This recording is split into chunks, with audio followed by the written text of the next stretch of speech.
Bonsoir à tous. Cette semaine, je suis ravie de recevoir le styliste d'origine azuréenne, Jonathan Canuti. Bonsoir, John, Bonsoir. Bienvenue. Merci. Alors, vous êtes le créateur de la marque Studio Clandestin. On va raconter un peu qui vous êtes. Vous êtes originaire de Vallauris. Les héros de votre enfance étaient les céramistes, les souffleurs de verre, sculpteurs et peintres, carnavaliers même. Et vous êtes passionné de mode, vous devenez rapidement responsable d'une grande enseigne de prêt-à-porter. Mais en 2017, vous décidez de tout plaquer pour créer votre propre marque. En fait, la mode usine, c'était pas pour vous ? Ça l'a été un temps. Je pense que on évolue avec la vie et je ne me retrouvais plus vraiment dedans. C'est-à-dire que j'avais aussi cette envie de proposer des vêtements, moi aussi. Et du coup, est né Studio Clandestin. Parce que le concept de Studio Clandestin, c'est de rentabiliser l'existant, c'est l'upcycling. C'est ça, expliquez-nous. Exactement. Moi, quand on parle de marque durable, la durabilité, je la vois dans un produit qui est intemporel. Donc, par exemple, quand on prend une pièce aujourd'hui de certains grands designers, il y a une intemporalité, qu'elle ait peut-être 50 ans d'âge. Donc il y a cette partie-là qui est très importante pour moi. Et après, il y a l'upcycling, dans le principe qui est de créer du nouveau avec de l'ancien. Alors, le concept du labo clandestin, c'est quoi ? Parce qu'en fait, on va sur votre site internet, expliquez-nous. Alors, le labo clandestin, en fait, c'est, on va dire, un concentré de l'ADN de la marque, c'est-à-dire de l'accessibilité, de l'inclusivité et, on va dire, de la créativité du partage. Donc, le principe est simple, c'est qu'on remet en ligne tous les designs de nos collections antérieures. Les clients vont choisir un design peut-être qui leur a plu dans les collections passées. Par exemple, d'un pantalon, d'une veste, d'un t-shirt, etc. Exactement. Et il clique et ensuite va commencer un processus de création, c'est-à-dire qu'en gros, on va demander au client de fournir lui-même ses pièces, donc à lui d'aller le chercher soit dans son dressing ou bien d'aller les chiner comme il le souhaite. Le but étant vraiment de peut-être donner une seconde vie à des pièces qui sont sentimentales mais qui sont peut-être plus actuelles. Et donc du coup, c'est lui qui va vraiment choisir la matière, peut-être le mélange d'imprimés, et c'est surtout, il va participer au processus de création de sa pièce, qui est du coup unique et écologique, qu'on a appelé chez Studio Unicologique. Voilà. Wow, magnifique. Alors, votre première collection voit le jour en 2018. Un premier défilé avait eu lieu sur le parvis du MAMA, qui avait eu plus de 250 personnes présentes, avec des pièces à couper le souffle. En fait, où vous utilisez ce dont j'ai parlé, ce qui vous passionne. Par exemple, les céramiques de Vallauris. C'était quoi l'idée de ce premier défilé ? Alors, le premier défilé, c'était vraiment une présentation intime, en fait, et ça allait poser la base de la marque, c'est-à-dire partir sur des pièces qui sont du coup très intemporelles. Le premier défilé était très noir et blanc, mais parce que c'est souvent ce qu'on achète en boutique. On adore la couleur, mais on finit toujours avec du noir ou du bleu marine. Donc du coup, et puis aussi le noir, comme tu le vois, c'est aussi ma couleur de prédilection. Donc il y avait cette partie-là, et il y avait la céramique qui était mise en avant à travers la pièce ultime, qui était toute une robe en céramique, et certains empiècements. Cette année, et d'année en année, on essaie justement de reconduire... Et dans le style, vous affirmez votre style aussi. Par exemple, vous mélangez des hauts, des bas. Un pantalon va se créer avec une veste, quoi, c'est ça ? Exactement. Avec un bas de veste, on peut avoir un bomber qui va s'associer à une veste de costume. En fait, il n'y a pas vraiment de règles et de limites. Donc du coup, c'est pour ça que j'adore travailler avec l'upcycling, parce que il n'y a pas de limite. Les seules limites qui est, c'est peut-être le mélange de matières qui des fois est très compliqué. C'est la couturière qui me pose les limites. Alors très rapidement, vous avez un beau succès. Vous avez eu de nombreuses parutions dans des magazines, dont le célèbre magazine de mode Vogue. Félicitations. Oui, merci.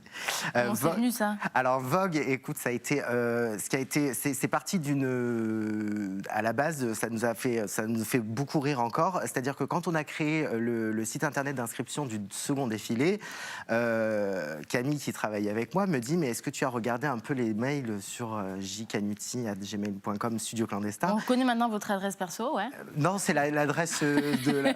Maintenant, je la regarde, du coup. Et du coup, je lui dis: non, j'ai jamais regardé. regardé, c'est vrai. Elle me dit, ça serait bien quand même que tu regardes un peu les mails que tu reçois, parce que c'est celle qui est sur le site. Donc je me dis, ah bah oui.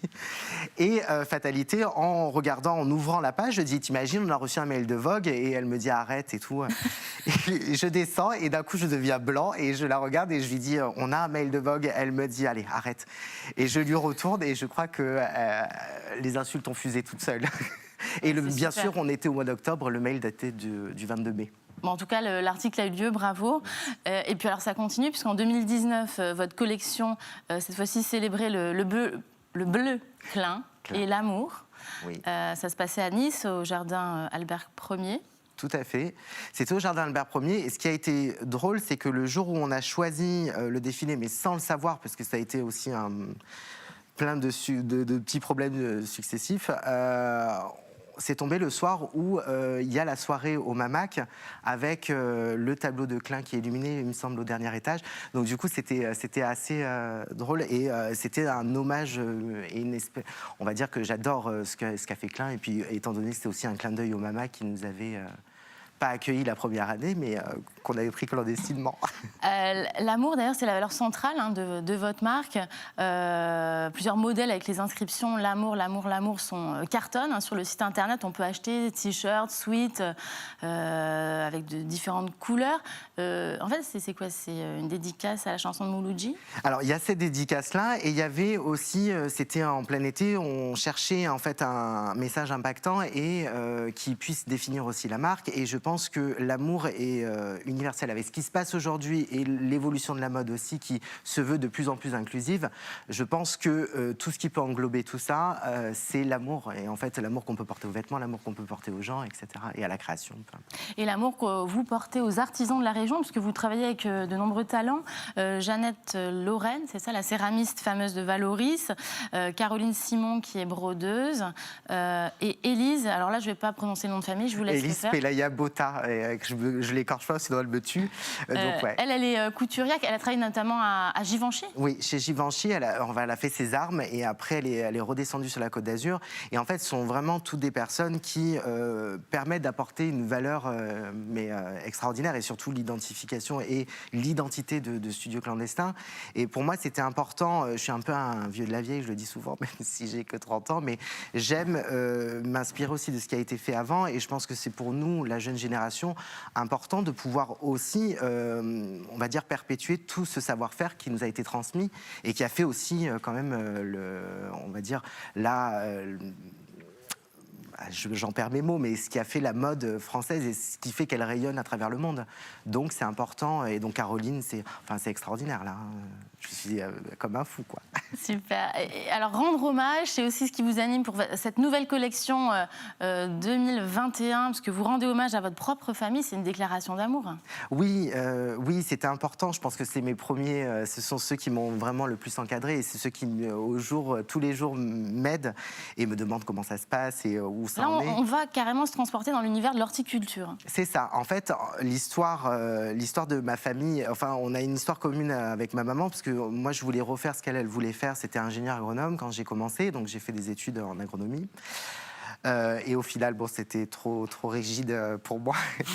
Et donc, du coup, en fait, je me suis retrouvée pareil dans les vêtements. Ma mère, elle, n'a pas pu continuer ses études parce qu'elle a préféré rester avec mes grands-parents, parce qu'on est très familial. Je pense que tu sais ce que c'est qu'une famille corse, donc du coup c'est très...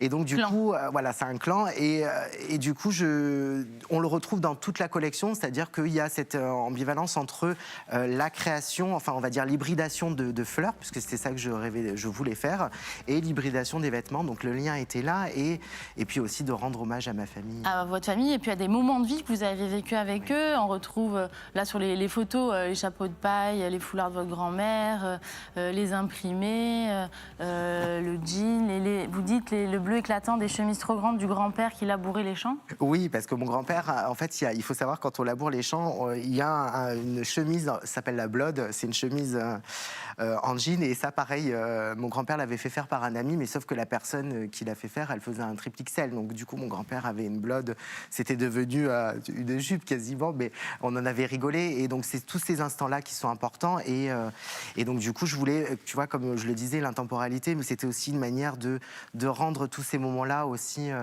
on va dire, sans aucune limite, quoi, dans le temps. Le style de cette nouvelle collection, les matières, qu'est-ce qu'on va retrouver ?